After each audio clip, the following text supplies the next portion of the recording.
think that Liem has to be on guard for those special moments, those critical moments on the board where either Wesley has done a slip-up or himself, you know, his king safety is the utmost. And, yeah, because those moments will happen.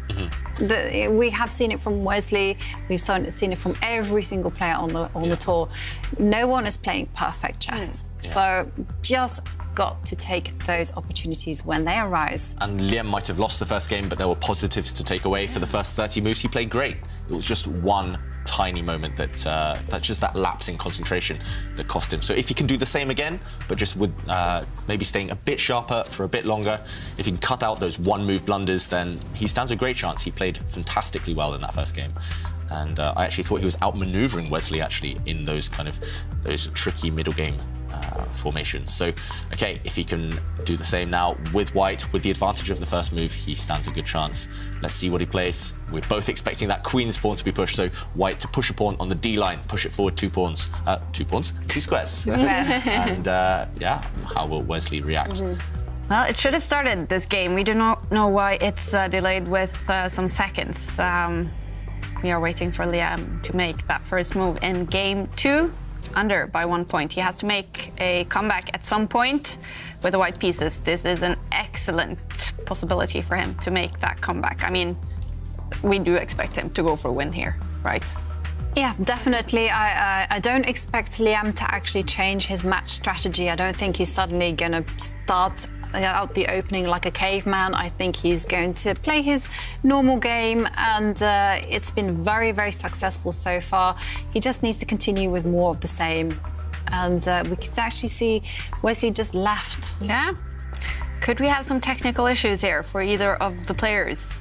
This game should have started a minute ago, and apparently they have gotten some sort of message. But what is it? Of course, arbiters are sitting following the games. Yeah, it must be some kind of technical issue, because Liem, I've been there myself. Sometimes you lose the first game, you're itching to start the next one. You just want to get back in the flow. You don't want to wait too long. You don't want to lose your rhythm, kind of lose your adrenaline. Yeah, so Liem, he will want to get this game started. It looks like he's just typing there, maybe asking the arbiter, you know, what's happening? Why can't I start yet? But the tension's building for them, building for us. And the longer it does go on, maybe the more the players will think, OK, when the game finally does start, this is the time for action. Yeah. And, OK, let's get going, guys. Yeah, we come want to see on. those moves. We want to see those moves. All right, I am keeping an eye to see if we have some information on why this game hasn't started, if there is technical issues for one of the players, or what is happening. And that must be frustrating to sit there ready to play, especially for Liem. Yeah, because he's raring to go. He wants to just get there on the chessboard, on those 64 squares, and he just wants to, like David said, just get his revenge. I also have to say that for Liem, there might be some ghosts from Christmases past to actually haunt him a little bit, because Liem himself actually mentioned that they had played together in the San Fermin Blitz Cup, and there it was a resounding victory for Wesley So. So that was played in June, I think, or was it July? I think it would have been July. It would have been July, so very recently. And there, Wesley actually won 4.5 points to half. Here we go, finally, the first move for Liem with the white pieces, and it is the queen's pawn. It is the queen's pawn, so 1d4, not Fischer's favourite 1e4, not Adhiban's favourite 1b3, it is d4. And, OK, both knights are out. Will we see the London system? That would require White's bishop jumping out right now. It is the London system. It is. Yay! Yeah, he's gonna live by the sword or die by the sword. He's playing an opening that he will publish soon on Chessable. Yeah, but of course this will have come as no surprise whatsoever to Wesley.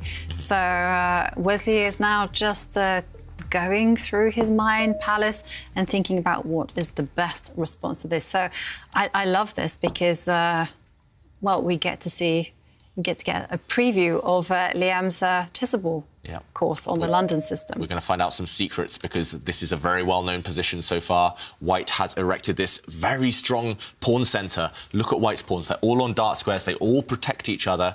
It's incredibly hard to break down. When I was young, I faced the London system so many times on the black side with the black pieces, and I just never knew how to break down White's strong formation here. And Okay, we will find out. Oh, okay, so he develops his bishop to the square in front of this king. It's actually much more popular in the grand scheme of things to actually move it one square back, move the bishop one square forward as well, but okay.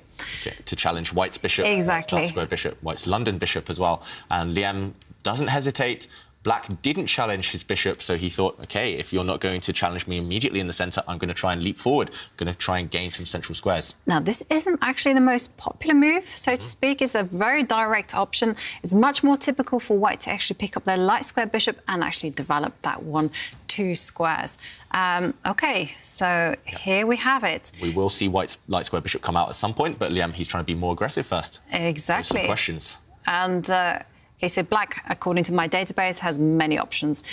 He can just ignore any brewing attack and simply just castle.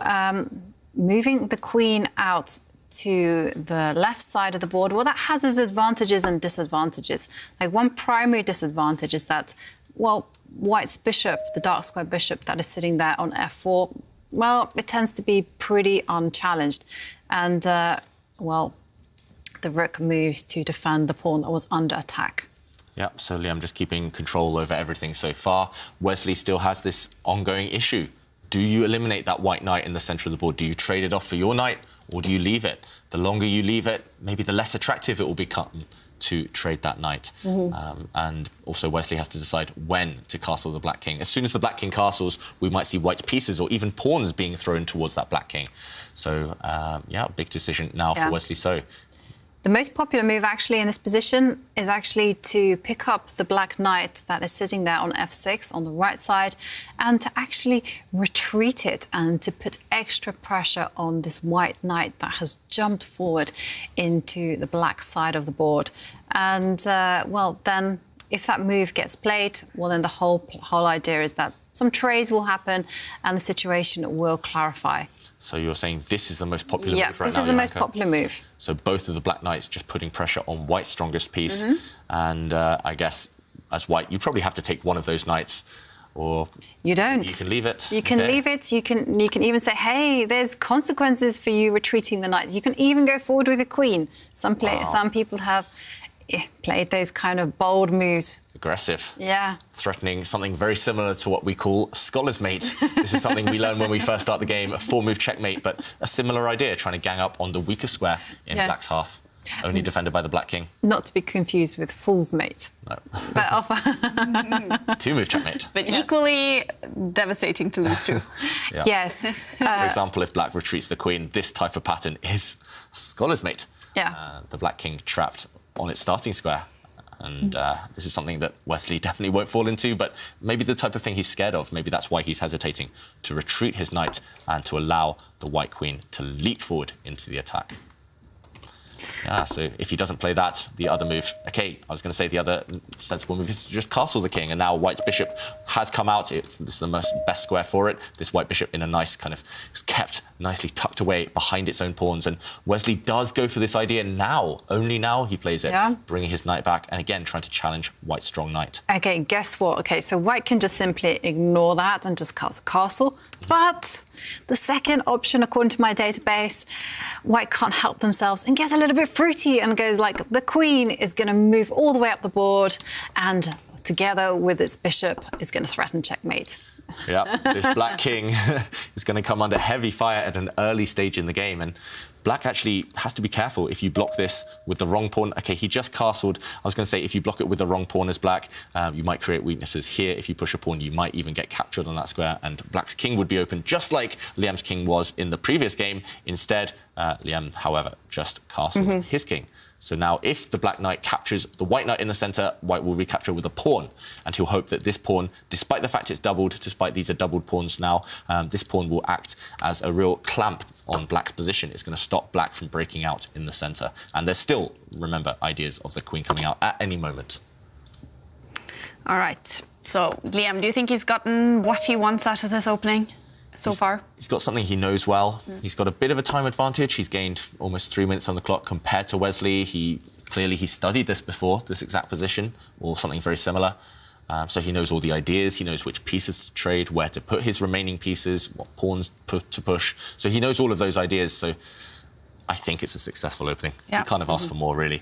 No, he certainly can't. And yeah, whilst there's a pause in the game and Liem is actually considering what to do, I have to show you some more answers to our quiz of the day because, yeah, get ready to be jealous.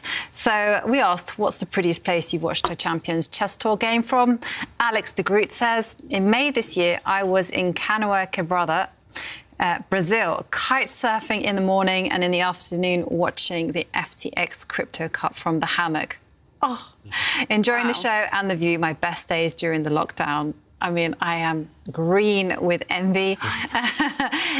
It's Pepe, it's kind of a little bit more closer to home. He says, the best I've managed to do is from the comfort of my own bed.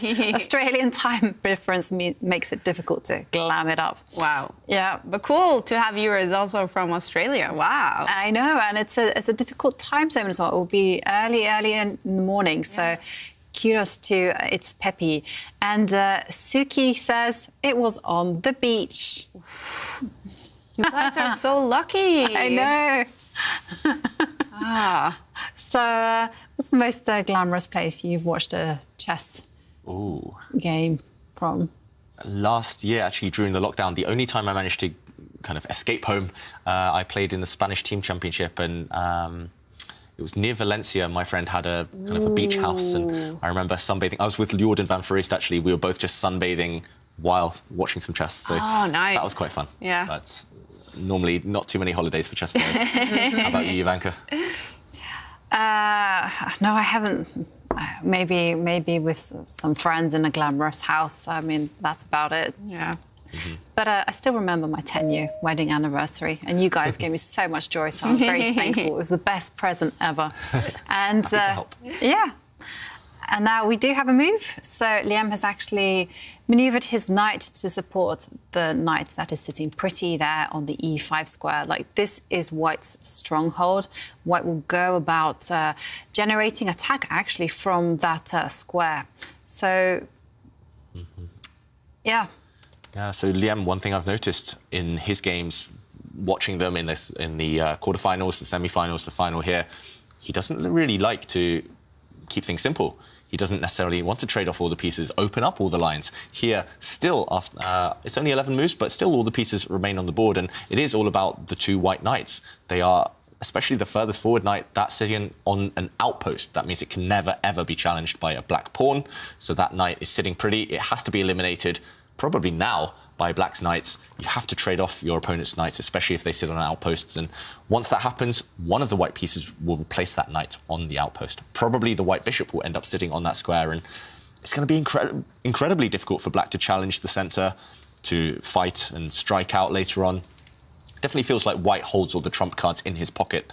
It feels like he, at any moment, he's the one who can break forward. Maybe white will push some pawns on the left later on to open things up. And if white can open things while maintaining a piece on that strong central outpost, we do see a trade on it right now on that square. If white can open things up while maintaining a piece there, it's going to be great for Liem. Yeah. I have to ask you, David, here. So here, there's been a trade. What way would you capture back the black knight? Because, you know, I'm a little bit worried that if white just goes knight takes knight, black will go, I'll have that one and make off another trade. And then suddenly these series of exchanges really help the black pieces. Because we kind of have another general rule of thumb that when you're up in space, when you have a lot more room than your opponent, well, you don't want to trade off pieces because, you know, I've had this analogy used before, which is like you send your kids to boarding school when you don't have too much room. Because, you know, just think of it, cramped house, lots of people, everyone's fighting for the bathroom, the kitchen, everything, all the amenities. So I'm a little bit worried about playing knight takes knight. Because so you would play pawn takes knight? I would play pawn takes knight, just to utilise that rule. Because I do believe in my little chess rules. Sometimes they're there to be broken, but on the whole, respect them. Yep. And then from there, I would just say to black, hey, you have a really bad light square bishop. What you going to do? Yeah, I like the logic behind that. And the more I think about it, the more I am attracted to taking with a pawn. However, taking with a knight, in a strategic sense, makes... I mean, it looks logical. You control the outpost. You end up with a piece on that outpost. But it's a bishop. still a strong bishop, and most likely that bishop, if it gets traded, white wants to get left with a light-squared bishop against black's bad light-squared bishop, maybe. Yeah. I don't think necessarily this is an amazing move, but I don't think it's a bad one either. So I think both moves had the pros and cons. This one, less risk involved, but also less reward involved as well. Okay. Yeah. And, yeah, no, I see the logic. It's just I have the words of a grandmaster in my ears who said, because he was playing this type of pawn formation, you know, you take a look at that, those black pawns in the middle, they're all on light squares. And he said, well, Ivanka, if you put a bishop on that square, it's not that much of a problem for black. He says, if you put a knight on that square, it's going to be a problem. So if I were Wesley, I would just play knight takes knight. Yeah, I'm surprised Wesley's hesitating. That white knight is too strong. Yeah, get rid of it. Yeah, have to get rid of it. And as you mentioned, send off those kids to boarding school, clear some space in the house. So black has to trade off those knights, simply. Yeah, I'm wondering why he's hesitating. But once that happens, then black has to decide. Do you continue trying to trade pieces? Do you try and offer a trade of dark-squared bishops as well, for example? Black has to get his light-squared bishop off the back rank. The black rooks have to get connected somehow. You need to hurry with these things because white does have ideas of opening up that left side, opening up the queen side and pushing some pawns there. So white definitely has the advantage here. It's not a huge advantage. Maybe if black is accurate, it's actually quite a small advantage. But for sure, white is the only one who's really got that win on his mind right now. Black, his only goal at the moment is to equalise, just to eliminate the white pressure and just to start taking back control over some squares. What is Wesley thinking about? 3 minutes down on the clock now. Maybe he's considering pushing a pawn? I don't know. I'm struggling for ideas. If black doesn't take that white knight and if white is able to maintain it, I think white has glorious chances. So, yeah. Take that knight off the board, Wesley. What are you considering? Maybe he wants to move the black dark squared bishop, but I don't see why. Why would you move any pieces? You need to make that commitment, and once the pieces have cleared off the board, then it becomes so much easier to understand your plan. It's, yeah, it will become about planning, but he decides not to trade knights. He just attacks that square with his bishop, but there's no real threat. Maybe white can just maintain the tension now, and I think black's losing valuable time instead of trading those knights off. So what move would kind of would you play as white, or would you consider? I really want to push some pawns right now for which white. One? I'm not sure whether it quite works, but push white's c-pawn. I don't think it... I don't know. I want to open things up because it feels like black's position is a bit clumsy. Maybe white just has to take a time out and move the white queen, connect the rooks. Yeah. I like it. I like your idea of pushing that pawn in the centre and then creating this huge mess over there. Because, of course, any pawn openings that black chooses to go for, well, that's going to be a problem because suddenly those light squares are going to be so weak. Yeah, so, I'm not sure it works quite now because if you push this pawn, you do have to calculate a lot. You have to calculate, for example, black taking your central pawn, and there's going to be action happening here. If you take back, maybe you have to calculate this one.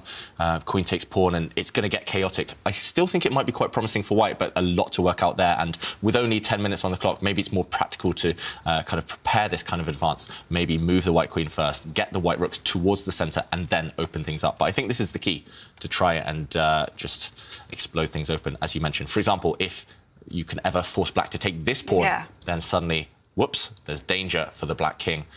There's weak pawns, the black king's an easy target, and this looks fantastic for white. So this is the move I'm attracted to just instinct-wise, but I'm not sure whether I would want to spend that time backing up the instinct. Maybe another move even that I see is this one, Ivanka. You said white... black should trade pieces, so maybe I don't go for the piece trade. What do you think about this one? Retreating. That's also good. I like that one as well. But you just did suggest... offering this trade, but suddenly, look at this, open line. Yeah. Black has a weak pawn. I like that one. In fact, that was my instinct. However, you've now dangled something that appeals to my basic nature, which is pawn pushes. And now I'm trying to calculate this one. I'm thinking, well, hang on a second, looks quite good. Yeah, so two options here. I think Liem will choose one of these. He'll push forward and then we'll see chaos, or he'll play a more slow, strategic, kind of measured approach by dropping. What do you think is going to happen? Knowing Liem. He might drop this knight back and just say, OK, you can trade pieces, but it's the wrong pieces. Black doesn't want to trade bishops. Not these bishops, at least. Yeah, exactly. Because Black will be left with this guy, the problem child, sitting at home. Exactly, and that's actually quite instructive in these type of pawn structures where you have that triangle of light squared pawns for Black. You often want to trade off dark squared bishops because it just means that you have greater control of the very important e5 square. Yeah, so this is a permanent outpost, a permanent home for White's knight later in the game, and also if this pawn structure arises, as we mentioned, White's rook would be opened up against the worst Black pawn in the position. So this would be a disaster for Black if he actually trades the bishops. Maybe his best move is to run away from this trade. And wow. We've seen a different pawn push from Liem. He doesn't want to just open things up on that side of the board. He wants to go to the Black king. And check this out. He's pushed a pawn in front of his own king.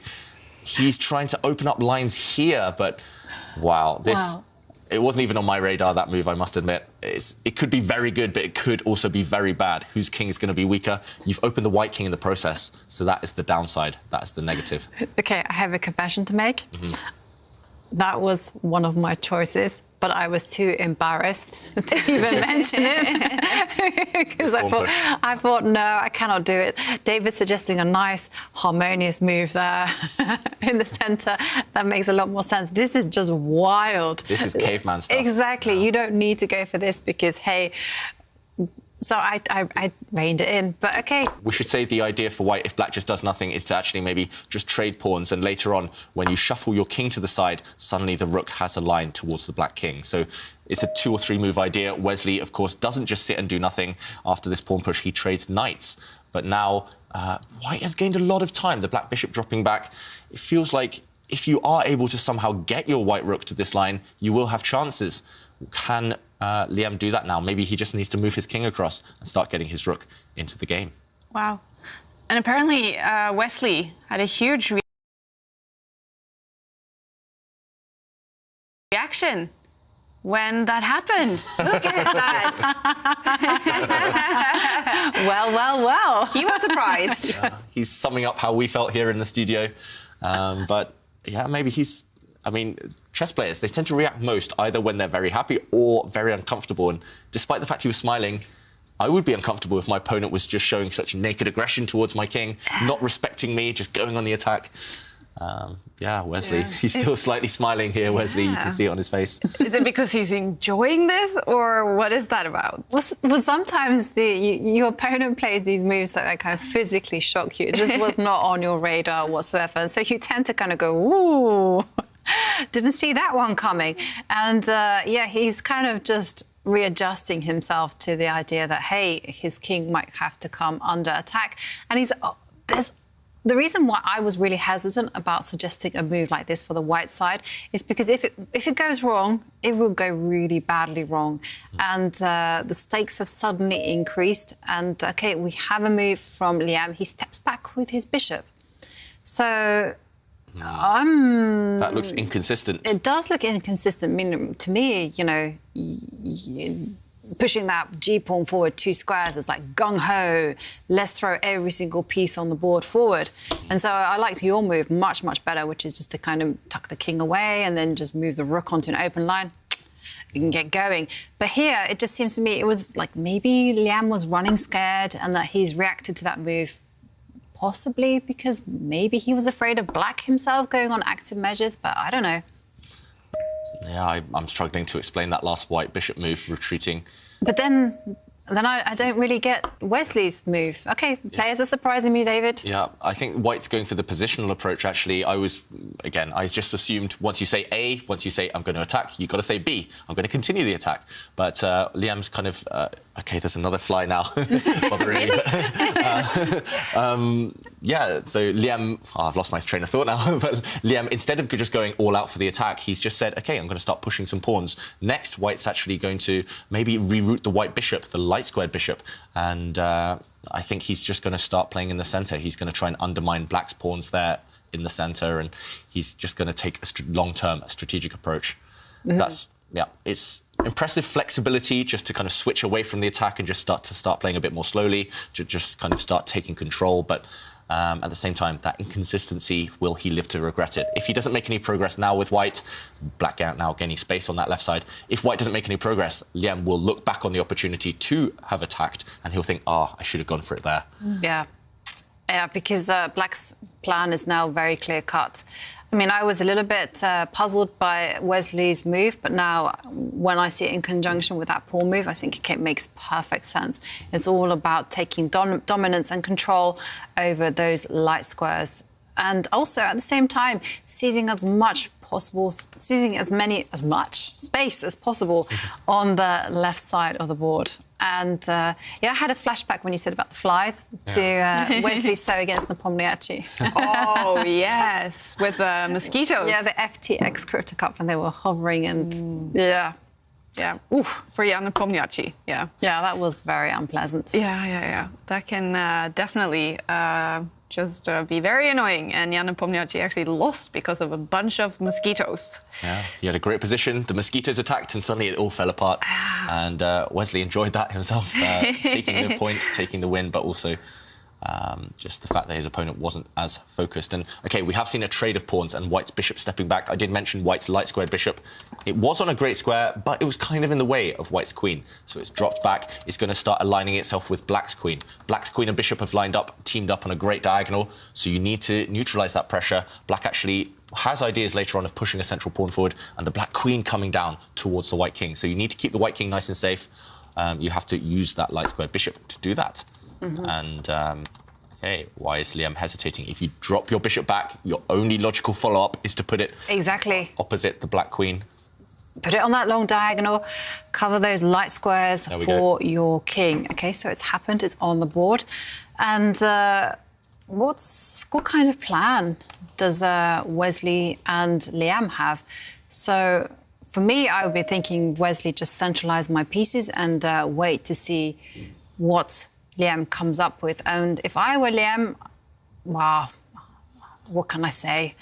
I'm a direct person. I'll be just looking at tucking my king in the corner of the board and then just putting that rook on the open line and seeing how far I can push my luck.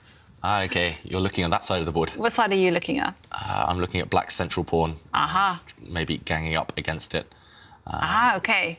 So this actually reminds me of a position from a different opening, from a Petrov defence. It's actually very, very similar. And there, white does gang up against black's pawn in the centre. So here, white could, for example, move his queen out the way, bring the white rooks. If you look at the D line, both of the white rooks can try and stack up against the black pawn there. Maybe you put the white queen, you shift her. OK, he's stepped up with the rook. That rook is about to swing over to that D line. I slightly prefer white's position because long-term black is a bit stuck. If black can't push pawns, black has a nice wall of pawns there on the 5th rank, but if black can't push them, they're just going to be targets. Yeah, that's true. You're going to have to constantly defend them because they're totally unsupported. They look nice, like you say, but there's no backup for them. So you'll have to support those pawns with pieces. And then would you kind of see a situation where there's like this standoff, you know, black is defending 1 point, white is attacking 1 point, and then it's like there's no one can break through. Yeah, but then if white's doing the attacking, maybe you can start looking for a second front of attack. So actually, let's show this on the board, white's plan. With his last move, it might look mysterious to some of the viewers at home, but the idea is to swing this rook across and target this square, sorry. So this is the big target. If black just waits, if black just moves his rook up, the white rook will swing across. Then, if the black rook brings itself across, also white's pieces are coming. And if you just imagine a scenario, I'm just going to make a few moves here on the board, but if you imagine a scenario where all of the pieces now line up against this pawn for white, all of black's pieces are tied down defending it. Actually, this is about to happen on the board. Then suddenly black is completely tied down. Black can barely move. And it just feels like, to me, that white now has a free hand to try and make progress. Maybe that involves pushing a pawn, trying to destabilise black on this side, maybe trying to combine threats against this pawn with a kind of a distraction technique on the other side of the board. And I think here, Wesley will feel extremely uncomfortable. White has a simple plan. Black has to just sit. Black has to just kind of sit in this position and just kind of wait with his king. There's nothing else to do for black. So this is what Liem is aiming for. And still in need of a breakthrough. He will try, at least, to slowly build and slowly press forward. Yeah.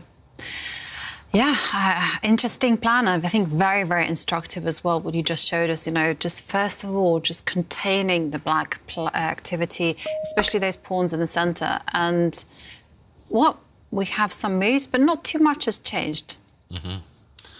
No, not too much has changed, but Wesley, with his last move, he's got a clear plan in mind. He doesn't want to sit still. He wants to actually push that target I mentioned in the centre of the board, black's d-pawn. He wants to push it forward. And that's... so he's got the queen out of the eye line of white's bishop, that black queen as well, lined up on the same diagonal as white's king. So it's 100% clear to me that he wants to push the pawn now. He doesn't want to sit and suffer and just kind of curl up into a ball and pray. He wants to push his pawn forward, and that's what he's calculating. Will Wesley do it? Okay, he's done it now, but okay, right, there's so many captures on the board, so we need to stop and calculate. So bishop takes bishop was the first thing that I thought about, and now let's take that pawn. Thank you. White is actually, if we look at the black central pawn, the one that did just advance, white's attacking that square how many times? 4 times? Yeah. Black's only defending it 3 times, so white can actually win a pawn, it seems to me. And Wesley, he's actually just gambited a pawn for free because he was so scared of that incoming pressure. And if white takes everything now, if white takes that pawn and then there's loads and loads of trades, then we'll see a situation where black's a pawn down, but he will try and blockade on the light squares. Yeah. And, OK, so now you have the option of capturing the pawn. My instinct is actually to capture towards the centre with the c-pawn. I would pick up that pawn because white king is a little bit shaky. Okay. So I want to capture that one. Yeah, well, because then I can capture the pawns with rooks. So suddenly I have the possibility of trading rooks. And I was going to ask you about this rook trade. Good, bad? Good question.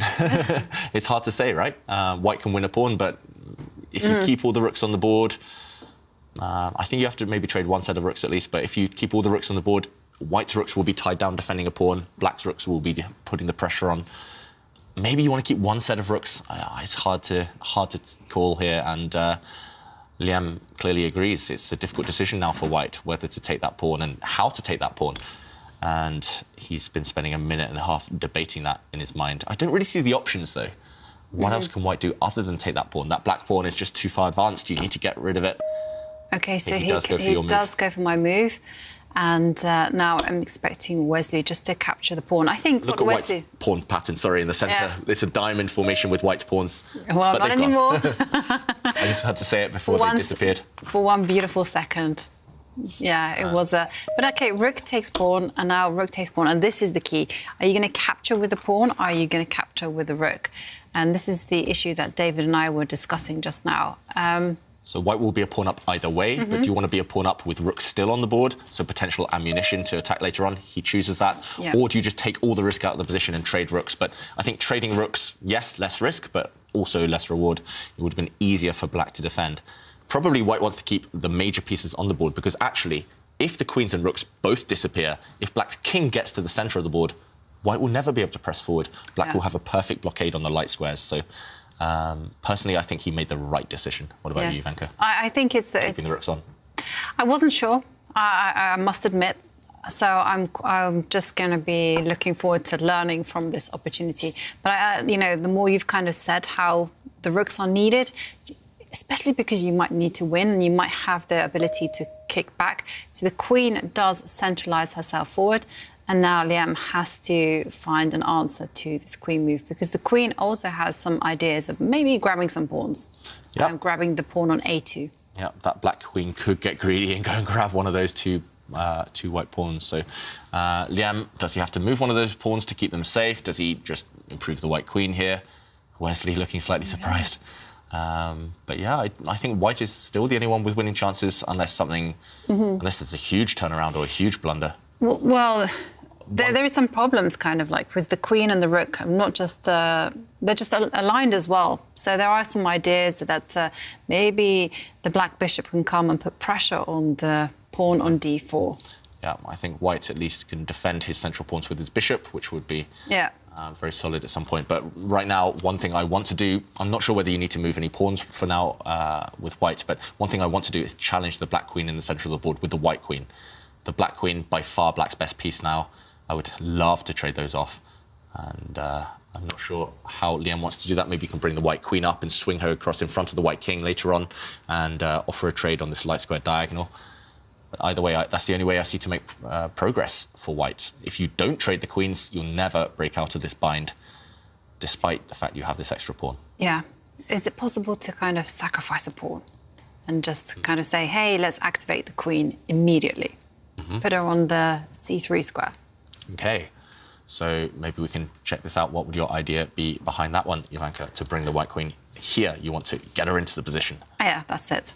Okay, makes sense. And as you mentioned, it is a pawn sacrifice, so this would come at the cost of black's queen getting greedy and taking a pawn over here. And maybe you can creep into the position somehow. I'm not sure exactly how. I want to come into c7. c7, okay, attacking this bishop. And could that black pawn on the A line, though, become kind of dangerous? Yeah. Supported by the queen? Yeah, definitely. Actually, even if there's especially if there's a queen trade, suddenly the black pawn is far more dangerous than white's central pawns. White's pawns can be blockaded, black's pawns can't. So black has chances here. Maybe black has to just defend his bishop and hope for the best. Another move that I see here, Ivanka, attacking undefended pawns, maybe. Yep. Slide across. And I've got an idea of taking these two pawns and also lifting this pawn up the board. Yes, we likes. Okay, that is the continuation, David. We got it. Yeah, well, you got the first move. That wasn't on my radar at all, so I really like that as well. Bring the white queen to an open line, but Liem didn't go for that. He took a timeout, and we saw this idea you talked about, the bishop actually creating a pin here, and note how white's pawn cannot take this bishop because the rook would fall. The black rook and queen would now just win the game. So, okay, Wesley, he's going for something really direct. He's offered up his bishop. The white bishop steps back to defend this pawn. And now the black queen has entered the position. She is threatening to check the white king. The white king actually not much protection around it. And if this happens, if white just makes a move, then there will be a check and maybe a draw by perpetual check. So black's queen right now with huge threats of just delivering some checks. Yeah. White has to stop this. But how? Yeah, it's a tricky one as well, because also you have the problem that maybe black can actually capture the pawn as well. And if pawns... this one? Yes. Okay. So you have to be super careful because, you know, you can't really capture that bishop because of the check that you highlighted. Yeah, you can't capture the bishop because also the rook. Yeah, but I meant if you capture the pawn. Sure, if you capture the pawn, you can do the same idea. Deeply into the position, Ivanka. So right now, this position, black has two threats. How do you stop them? I'm not seeing a way, but there must be if the evaluation bar says white has a small advantage. So how can this happen? Maybe as white, you have to be a bit clever. Can you be a bit sneaky? Push this pawn forward, stop this check from happening. Oh, wow. My idea, actually, after queen takes pawn, isn't, as you mentioned, not to take this bishop, because there would be a nasty check and a double attack. But my idea here would be to just cover the light squares, just step my queen forward and stop any annoying black checks. This is risky, but... It's good. Maybe I want to also bring my rook up and start attacking you. It's good, David, because then suddenly you have the possibility, once you've made that rook lift, OK, he doesn't play it. He doesn't play this, OK, but now... Brings his queen across, but can you not capture the pawn? Let's go back to the players. I think you can just give a check and Wesley's going to try and bail out with a draw. How is white going to escape this? You can't block with your queen. You can't block with the white queen because the queen needs to stay defending its rook. But if you block with the bishop, suddenly this pawn falls and black is probably just better. Black has a great position here. So, oh dear, I think... But can you just capture the pawn, David? OK, you want to take this pawn? Yes. It's free pawn. Maybe. OK, Wesley, if he wants to go for a win, Wesley can grab this pawn. If he wants to draw, he would have gone with a check. So what is he going to play? Let's go back to the players. The current position, he'll either take the pawn next to the black king or he'll give a check. I think he's going to give a check, but OK, he goes for your move, Ivanka. I should just give up guessing against you right now. But that means it's going for the win? Wesley is playing for the win. But OK, it's quite double-edged because, yes, it was a pawn up for grabs, but there were consequences. And as Liem is showing, the queen has centralised herself. And, of course, those two white pawns in the middle of the board, they're connected past pawns. And if they get motoring, it will be big trouble for Wesley. So some risk involved in the course of going for a win by Wesley. But maybe he was looking at the clock times. Maybe that just made that decision for him with 4 minutes against 1. Maybe Wesley realised, oh, if I get a win with black here, today is pretty much done. I just need to draw one of the last 2 games. So Yeah, Wesley, wow, big decision. I wouldn't have been brave enough. I would have thought, OK, let's just draw with black. Let's check, and draw. Right, OK. You're not a materialist. I mean, it's only level material now. It's not as if black's a pawn up or anything, so... But they say it's every gambitier's secret ambition to recover the material that they sacrificed. Every gambitier's dream to make a draw by perpetual check. Yes. OK, so a nice move there by Liem. I like that last one. White needed some control over the light squares. That last pawn push by White doesn't look like much, but it stops the black queen from giving some annoying checks later on. And suddenly, you're right, Jovanka, those two white central pawns, they do look more impressive than black's pawns. Black's pawns are hard to push. If you push any of black's pawns on the right there, it only weakens the black king. That's true. But OK, you know, let's not be too fatalistic about Wesley's position, because white's pawns are also incredibly difficult to push because, you know, there's so much tension on the dark squares. Yeah, I don't think there's any risk at all here for white, though. I know the white king looks a bit open, but at the very least, you can maybe offer some queen trades. Maybe white's queen can go on some adventures later on and try and grab some pawns. Wesley, OK. Surprising move, retreating his bishop. But that's a one-move threat, you know, and his idea is actually just to play bishop takes pawn, and pawn can't capture the bishop because the black rook is aligned with the white queen and rook. So, OK. Yeah, interesting idea there from Liem. So the white queen probably just has to move out of the way. You don't want this tension with the black rook. But where's she going to move? Yes. She's going to take a step backwards? So two options. The white queen can step back, just protecting her rook. The white queen needs to keep protecting the white rook. OK, she does that.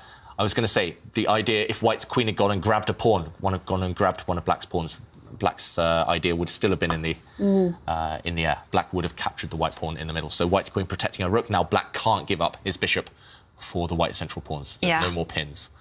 And Liem now under a minute on the clock.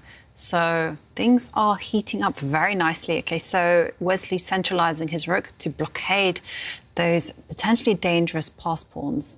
Yeah, but rooks aren't great blockaders in general, and that black rook is undefended. It's going to be a tactical target later on. If the white queen somehow gets into the black half of the board. Could it be a tactical target now? For instance, could you try to destabilise the pawn that is on b5? Yep, that looks good. So white can push a pawn on the left side there, try and explode things open. But no, he keeps his king nice and safe. Yes. OK, that looks a bit slow, though, with the white king. Probably you have to step back with the white king anyway now. Surprising there. But he steps back towards, not towards the corner. That's instructive. Towards the corner, probably you're safe, but the queens might come off at some point and you want your king towards the centre. And now Wesley is offering the repetition of moves. I think he regrets not taking that draw earlier. He could have gone with some checks with the black queen. Look at the bar now for Liem. Wow. That means there must be something immediate. I don't see it yet, but maybe... OK, Liem's repeating the position. This is the second time we've seen this. Will he repeat the position for a third time if Wesley gives a check? Yes, I think they will, and...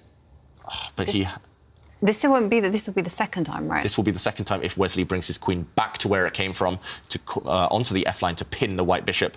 But if that happens, actually, I think I figured out why white was winning. I wanted to suggest it, but I wasn't entirely sure.